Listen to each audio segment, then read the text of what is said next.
하나님의 은혜와 우리 주 예수 그리스도의 평화가 오늘 주님 앞에 함께 모여서 예배하는 우리 사랑하는 태연의 성도들과 가정이 함께 하시기를 주님의 이름으로 축원합니다.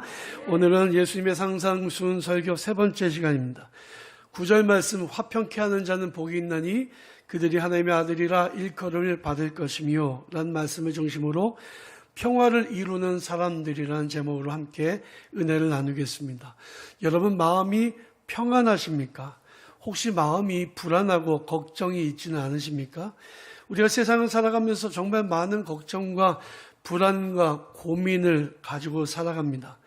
예를 들면 몸에 조그만 이상이 생겨서 병원에 가서 검사를 하고 결과를 기다리고 있는데 의사를 통해서 그 결과를 듣기 전까지는 마음속에 뭔가 꿈틀거리는 염려와 걱정이 있어서 마음이 안정되지도 않고 마음의 평화가 깨어진 상태로 살아가기도 합니다.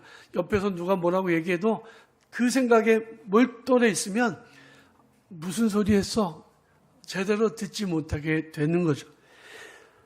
마음의 평화가 정말로 중요한 거예요. 개인의 삶이나 국가적으로도 국제적으로도 평화는 정말로 중요한 것입니다.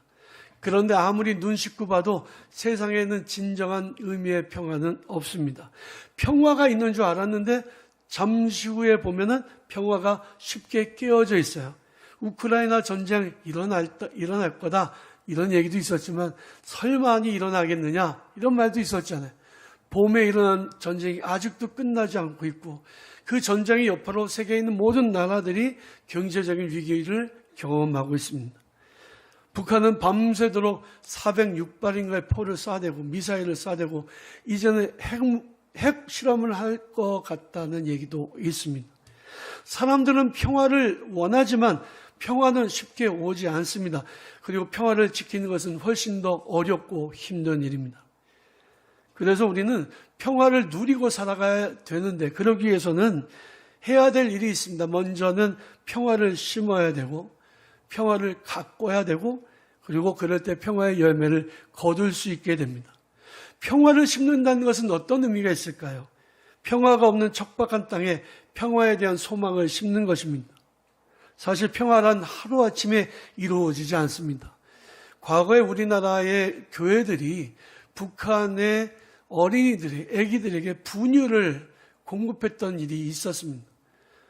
왜냐하면 아이들이 영양실조로 제대로 자라나지 못한다는 소식을 듣고는 교회들이, 성도들이 헌금을 해서 분유를 사서 보냈습니다. 분유는 전쟁 물자로 전용되지 못하기 때문에 분유를 보내는 일은 큰 문제가 되지 않았어요. 작은 일이었습니다. 그러나 그 일들을 통해서 평화의 분위기가 점점 조성이 되어갔던 것도 사실이죠. 북한 주민들이 못 먹어서 굶어 죽는 사람들이 많다고 했을 때 우리 대한민국의 교회 성도들은 또 돈을 모아서 쌀을 북한에 보내기도 했습니다.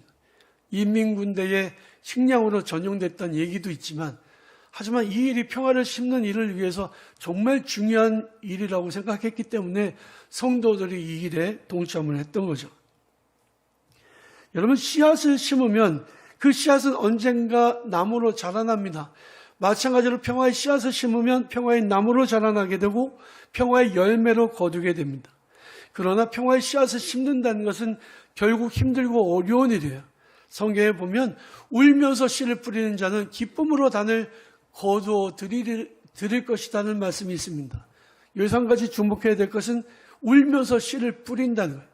그만큼 씨 뿌리는 게 힘들고 어려운 일입니다.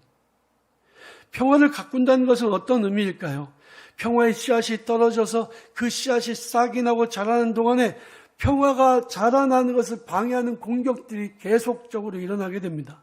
사람들은 평화를 원하지만 불안과 갈등을 조장해서 이득을 취하는 사람들이 세상에 참 많이 있습니다. 그러기에 그들은 평화를 정착되는 것을 원하지 않아요. 전쟁이 일어나면 누가 가장 돈을 많이 법니까? 군수 물자를 공급하는 그런 무기상들이 돈을 많이 벌죠. 전쟁이 일어나게 되면 누가 힘을 얻습니까? 권력에 대한 욕심을 가진 군인들이나 정치인들이 힘을 갖게 되는 거죠. 국민들을 그냥 모집을 해서 전쟁터에 막 보내고 사람들이 수십만 명, 수만 명이 수백만 명이 죽어도 눈 하나 깜짝하지 않습니다. 그들은 자기들의 권력을 유지하기 위해서 세상의 평화를 깨트리는 일을 주저하지 않습니다. 평화의 씨가 싹이 되고 자라나서 나무가 되고 열매를 맺기까지는 그래서 정말 많은 관리와 돌봄이 필요하다는 것입니다. 사무엘하 3장에 보면 평화를 심는 것이, 평화가 자라나도록 가꾸는 것이 얼마나 어려운 일인지를 보여주는 아주 중요한 사건이 하나가 나옵니다. 우리가 잘 아는 다윗 왕이 남유다의 왕이 되었습니다. 헤브론을 중심으로 남유다 왕국을 세웠는데요. 사실은 그 이전까지는 사울 왕이 다스리는 하나의 이스라엘 왕국이었습니다. 그러나 사울 왕이 죽고 그의 아들들이 죽고 난 다음에 다리가 다쳐서 이 절룩거리는 그 아들은 전쟁터에 나가지 못해서 그 아들만 살아남은 거예요. 그 아들을 데리고 아브넬이라고 하는 장군이 나라를 세워나갑니다. 그 아들을 왕으로 옹립을 하죠. 그런데 아브넬 장군이 그 왕한테 실망을 합니다. 왜냐하면 왕이 능력도 없고요. 나라를 잘 세워나갈 그런 의지도 없고요.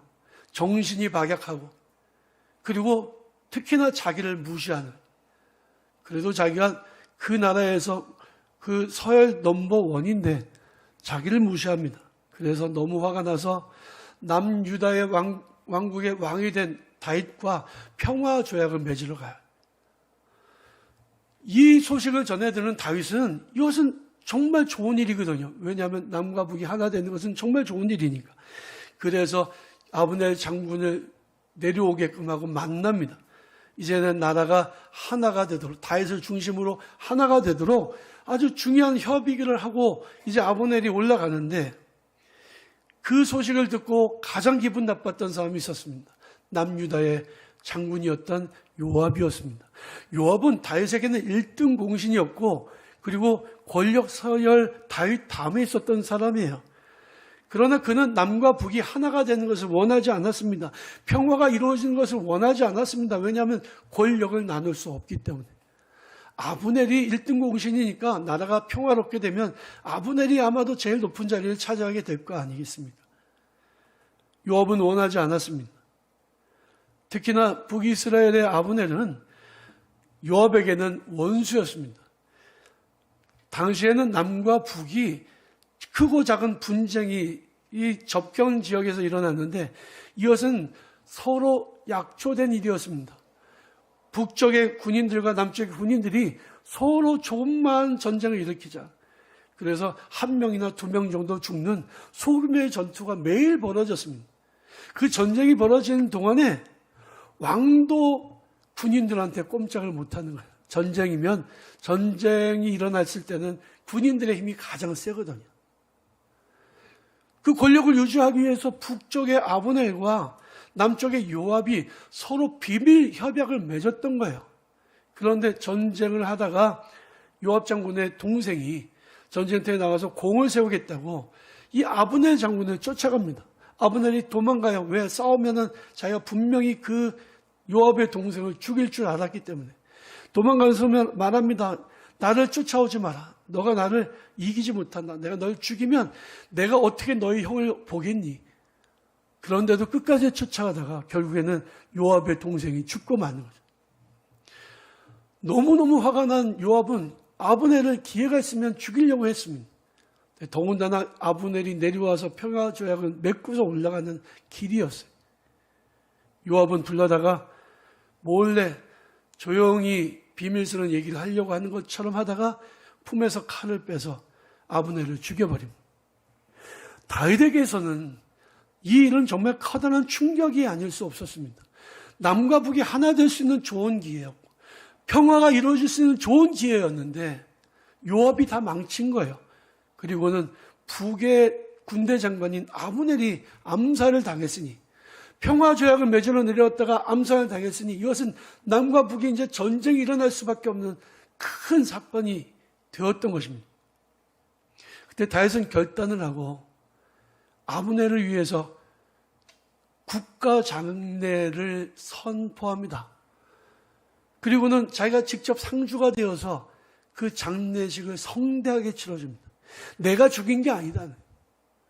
나는 원치 않는 누군가가 죽인 것이다. 북에 있었던 아브넬의 부하들이, 정치인들이 이 모습을 보고 감동을 합니다. 저 정도의 왕이라면 우리가 우리의 왕으로 섬길 수 있겠다.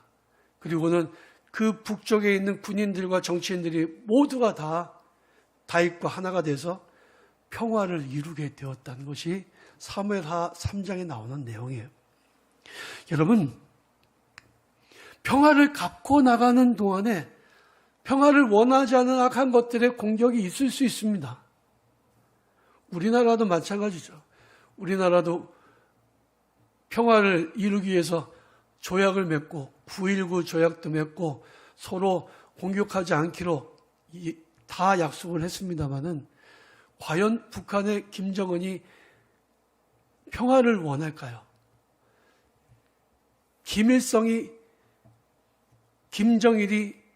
김정은이 과연 평화를 원할까요? 저는 그렇지 않다고 봅니다. 이번에 우크라이나 전쟁을 통해서 알 수 있는 거예요. 힘만 있다면, 기회만 있다면 언제든지 공격할 수 있는 거에 그들이에요. 평화는 말로 지켜지는 게 아니라 힘으로 지켜지는 겁니다. 우리나라의 과거의 정치인들이 과연 평화를 원했을까요? 그렇지 않습니다. 선거 때만 되면 북한에서 총을 쐈잖아요. 그게 총풍이라는 게 알려졌지 않습니까? 갈등이 일어나면 정치인들은 자기들이 입장이 더욱 확고해지기 때문에 갈등을 일으키는 경향들이 있습니다. 물론 다 그런 건 아니었겠지만, 그런 대다수의 많은 정치인들은 자기들의 권력을 위해서 평화를 깨뜨리는 일도 주저앉고 했던 거예요. 우리가 나라를 위해서 기도해야 됩니다. 우리가 살고 있는 이 나라가 평화가 정착되도록 위해서 기도해야 돼요. 그래 우리가 주 안에서 평안한 삶을 살 수 있지 않겠습니까? 정치인들이 하는 일들은 다 믿을 수가 없어요. 정치인들에게 나라를 맡길 게 아니라 우리 성도들이 이 나라를 기도로 경영해 나가야 됩니다. 악한 자들의 계획이, 그들의 꿈이 다 무너져 내리고 하나님의 뜻이 이 땅 가운데 이루어지도록 우리가 기도해야 됩니다. 평화가 이루어져야 될 곳은 어디일까요? 첫 번째로는 나의 마음속에 평화가 이루어져야 됩니다. 사람들 중에는 마음의 과거의 상처와 아픔 때문에 평화 없이 살아가는 사람들이 참 많이 있습니다. 마음의 진정한 평화를 이루는 방법이 무엇일까요? 마음속에서 계속 전쟁이 일어나면요, 행복이 찾아와도 행복인 줄 몰라요. 기쁜 일이 찾아와도 기쁜 일인지도 몰라요. 노년의 야곱은 자기가 가장 사랑하던 아들인 요셉을 잃어버린 슬픔으로 가득했습니다. 사실은 자기의 10 아들들이 동생 요셉을 노예 상인에게 팔아넘기고는 아버지에게 죽었다고 거짓말을 한 거예요. 요셉이 입던 옷을 가져다가 찢고 동물의 피를 묻혀서 짐승에게 아마 해를 당했던 것 같습니다라고 아버지에게 거짓말을 합니다. 야곱은 아들들에게 정말 철저하게 속았습니다. 근데 이 모습은 자기가 자기 눈먼 아버지, 늙은 아버지를 속였던 모습과 오버랩이 돼요. 자기도 아버지를 속였거든요. 자기도 똑같은 일을 당한 거예요. 어쨌거나 야곱은 피 묻은 아들 요셉의 그 옷을 손에 들고는 슬픔에 빠집니다. 절망합니다. 이후로 야곱의 삶은 눈물과 고통으로 가득했습니다. 아들들이 아무리 아버지를 기쁘게 해드리려고 해도 야곱은 전혀 기쁘지 않아요. 맛있는 거 먹어도 맛있지 않아요. 살아도 사는 게 아니었습니다. 왜냐하면 그의 마음속에 평화를 빼앗겨 버렸기 때문입니다. 여러분, 우리의 마음속에도 평화가 없으면 맛있는 거 먹어도 맛있지 않고 행복한 일이 생겨도 행복하지 않아요. 경험해 보시지 않으셨습니까? 그래서 우리 마음속에 평화를 되찾는 일은 정말로 중요한 일입니다. 혹시라도 과거에 내가 한 일들이 나 스스로도 용서할 수 없어서 마음의 평화가 없다면 나 자신을 용서하는 게 중요합니다. 내가 왜 그때 그런 일을 했지? 내 발목을 찍어버리고 내 손목을 잘라버리고 싶어도 지나간 일은 돌이킬 수 없는 거예요. 과거를 자꾸 생각하면서 과거에 집착해서 그것 때문에 내 마음이 아프고 내 마음의 평화를 잃어버린다면 그것은 잘못된 일입니다. 나 자신을 용서하는 게 정말 중요한 일이죠. 다른 사람들에게 상처받은 일 때문에 지금 내 마음에 평화가 없다면 다른 사람들을 용서하는 일이 정말로 중요합니다.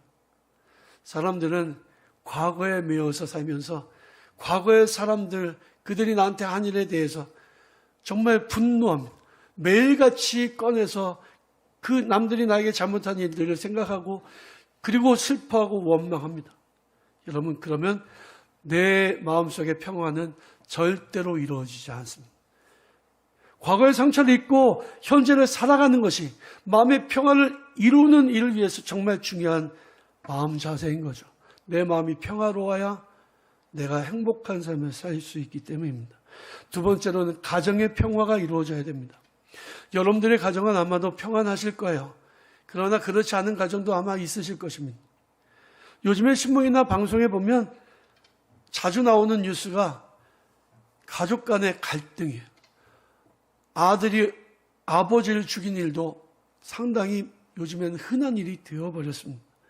가정은 가장 평화로워야 하는 곳입니다. 왜냐하면 가정은 사람들이 가장 첫 번째로 만드는 사회이기 때문에 그래요. 가정에서 행복하지 않으면 바깥에 나가서도 행복하지 않습니다. 경험을 해보셨을 거예요. 부부싸움을 하고 바깥에 나가보십시오. 하루 종일 일 손에 잡히지 않아요. 뭔가 집안이 불안하고 집안이 행복하지 않으면 집에 들어가고 싶은 마음도 생기지 않지 않습니까? 가정의 평화가 깨지면 다른 평화도 다 깨져버리는 거예요. 가정의 평화는 정말로 중요합니다. 만약에 평화가 깨지면 가정이 지옥이 돼요. 가정의 평화가 있으면 가정이 천국이 됩니다. 그래서 가정에서 평화를 이루는 일은 정말로 중요해요. 성도들은 자기의 가정의 평화를 이루어가는 일꾼들이 되어야 합니다. 그러므로 지금까지도 잘하셨지만 앞으로는 더욱더 좋은 남편이 되기로 결심하셨으면 좋겠습니다. 지금까지도 좋은 아내였지만 앞으로는 더 좋은 아내가 되겠다고 결심하셨으면 좋겠습니다. 좋은 부모가 되기로 결심하고 좋은 자녀가 되기를 위해서 노력하고 최선을 다하시길 바랍니다. 에베소서에 보면 내 부모를 공경하라 라는 말씀도 있지만 내 자녀를 노엽게 하지 말라는 말씀도 나와요. 부모가 자녀한테 막 함부로 말할 수 있을까요? 할 수 있죠. 내 자식인데. 그런데 그러면 평화가 깨어져 버립니다. 가정의 평화, 부모와 자녀 간의 평화가 깨지면 가정은 천국이 될 수가 없습니다. 세 번째로 나와 이웃 사이에서 평화가 이루어져야 합니다. 성도들은 이웃과의 관계를 평화롭게 만들어 가야 돼요. 만약에 이웃과의 관계가 불편해지면 내 가정이, 나의 삶이 지옥처럼 변하게 됩니다. 여러분, 층간소음 때문에 아파트에 사시는 분들 힘들잖아요. 우리 윗집도 얼마나 뛰어대는지 감당이 안 돼서 기도했어요. 하나님, 저 사람들 이사가게 해주세요. 뭐라고는 말 못하겠고, 그런데 할렐루야 이사 갔어요. 그런데 그 다음엔 더한 집이 왔어요. 이게 어떻게 할 방법이 없더라고요. 그렇지만 제가 목사인 것 뻔히 아는데 제가 뭐라고는 말 못하겠더라고요. 그냥 위에서 뛰고 뭐 끌고 뭐 떨어뜨리고 뭐 심지어는 막 기구를 가지고 운동을 해도 그냥 꾹꾹 참았습니다. 근데 만약에 제가 가서 문에다가 떠들지 마세요. 그러면 그 다음부터 갈등이 생기는 거죠. 아래 윗집 사이에 전쟁이 일어나는 겁니다. 여러분, 내가 참으면 돼요. 내가 좀 견디면 됩니다. 물론 층간소음 견디기 쉽지 않지만 내가 말을 해서 다퉈서 생겨나는 전쟁보다는 그게 훨씬 더 견디기가 편한 거예요. 이웃이 말도 안 되는 행동을 하면서 무례하게 대할 때에 어떻게 해야 될까요? 어떤 사람이 와서 다짜고짜 제 오른뺨을 때렸습니다. 예수님 뭐라고 말씀하십니까? 왼뺨도 돌려대라. 아니 무슨 바보 같은 말씀을 하세요, 예수님. 아니 맞고서 가만히 있으면 안 되잖아요. 나도 한 대 때려줘야지. 더 때리면 고소해야지. 그런데요, 그렇게 해서 내가 한 대 때리면요, 그 다음부터는 나와 이웃과의 사이에서 전쟁이 일어나는 겁니다. 평화가 깨어집니다. 그러면 그 기간이 얼마가 될지 모르지만 엄청 오랜 기간 동안에 우리의 가정은 전쟁의 공포에 시달리게 돼요. 술 먹고 와서 막 문을 차고 난리를 치고 다 견뎌내야 되는 거예요. 법이 완벽하게 보호해주나요? 그렇지 않습니다. 평화가 깨지면 법도 보호해주지 못해요.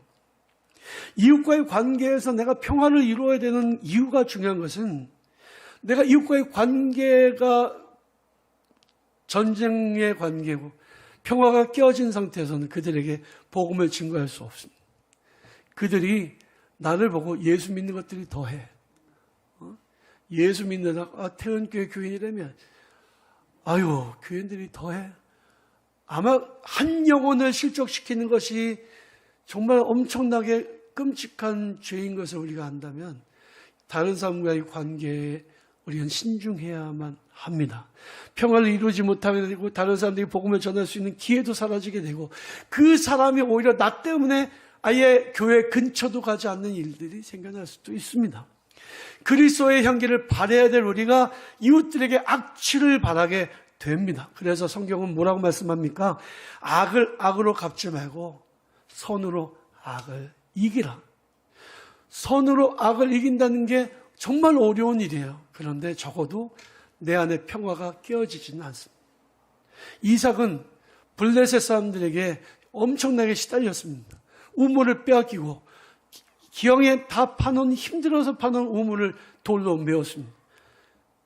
그들은 자기들이 사는 동네에서 살지 못하게 이삭을 내쫓았습니다. 이삭은 그들과 싸우지 않았습니다. 다투지 않았습니다. 때리면 맞고 쫓아내면 쫓겨났습니다. 그리고 이삭은 자기의 삶의 진정한 평화가 이루어지는 것을 경험하게 됐습니다. 평화가 이루어지니까 하나님의 복이 그냥 그대로 자기에게 행복이 되었습니다. 그를 괴롭혔던 블레셋 왕과 군대 장관이 쫓아와서 이렇게 말합니다. 너야말로 하나님께 복을 받은 사람이다. 그리고 그들 사이에 평화 조약을 맺어요. 평화는 내가 인내하고 잘 갖고 나갈 때 이루어지는 거예요. 마지막으로 사람들과 하나님과의 사이에서 평화가 이루어져야 됩니다. 사람들 삶 속에서 가장 우선적으로 평화가 이루어져야 될 것이 하나님과의 관계예요. 사람들은 자기들의 죄 때문에 하나님과 원수가 됩니다. 하나님은 죄를 미워하시고 사람들의 악행에 대해서 심판하시기 때문에 죄를 그대로 가지고는 하나님 앞에 나아가 설 수가 없습니다. 하나님은 인간과의 관계에서 평화를 이루기를 원하시고 모든 사람이 구원을 받기를 원하시지만 사람들이 죄를 가지고는 하나님과의 관계에서 평화를 이룰 수도 없고 구원을 받을 수도 없어요. 그래서 하나님은 우리의 평화를 위해서 예수님을 이 땅에 보내셨습니다. 에베소서 2장 14절에서 18절까지 있는 말씀 보면 이런 말씀이 나옵니다. 그는 우리의 화평이신지라 둘로 하나를 만드사 원수된 것 곧 중간에 막힌 담을 자기 육체로 하시고 법조문으로 된 계명의 율법을 폐하셨으니 이는 이 둘로 자기 안에서 세 사람을 지어 화평하게 하시고 또 십자가로 이 둘을 한 몸으로 하나님과 화목하게 하려 하심이라. 원수된 것을 십자가로 소멸하시고 또 오셔서 먼 데 있는 너희에게 평안을 전하시고 가까운 데 있는 자들에게 평안을 전하셨으니 이는 그로 말미암아 우리들이 한 성령 안에서 아버지께 나아감을 얻게 하려 하심이라 했습니다. 이 말씀 짧은 14절에서 이 18절까지 있는 말씀에 평화라고 하는 단어가 5번이나 나옵니다. 하나님과 우리와의 관계에서 맺어지는 평화가 그만큼 중요하다는 거예요. 예수님은 우리를 위하여 십자가에서 못 박혀 돌아가심으로 우리의 죄를 용서해 주시고 자기의 죄를 회개하는 자들을 하나님의 자녀로 삼아주셨다. 그래서 우리 안에 평화가 이루어지게 됐다는 거예요. 우리는 세상 사람들을 바라보면서 불쌍히 여겨야 됩니다. 그들은 하나님과의 관계에서 평화가 없어요. 그래서 우리는 그들에게 복음을 전해야 되고 그들이 예수 믿어서 하나님과의 관계가 평화의 관계가 되도록 만들어가야 합니다. 우리는 평화의 사도가 되어야 합니다. 복음을 증거하고 그 사람들이 예수를 믿어서 하나님과의 관계가 원수 관계가 아니라 하나님과의 자녀의 관계가 되도록 만들어줘야 될 책임이 우리에게 있다는 거예요. 사랑하는 성도 여러분, 화평케 하는 자가 복이 있다고 했습니다. 그들이 하나님의 아들이라 불릴 것이라고 말씀하십니다. 여러분들 모두가 하나님의 자녀로 인정받는 축복의 역사 있으시기를 간절히 바랍니다. 평화가 이루어지면 진정한 행복이 찾아옵니다. 평화 없이란 행복이 없습니다. 그러므로 평화를 심고 평화를 가꾸고 평화의 열매를 거두는 저와 여러분들이 되셨으면 좋겠습니다. 이해하고 노력하고 기도하고 먼저 손을 내밀고 사랑하고 여러분들의 삶 속에 평화를 이루십시오. 여러분들의 마음속에 평화가 이루어지고 여러분들의 가정과 여러분들의 이웃과의 삶 속에 이 나라, 이 세계 위에 온전한 하나님의 평화가 이루어져서 하나님께 영광을 돌려드리고 주 안에서 참된 복된 삶을 살아가는 평화의 일꾼들, 평화의 사도들이 다 되시기를 주님의 이름으로 간절히 축원합니다.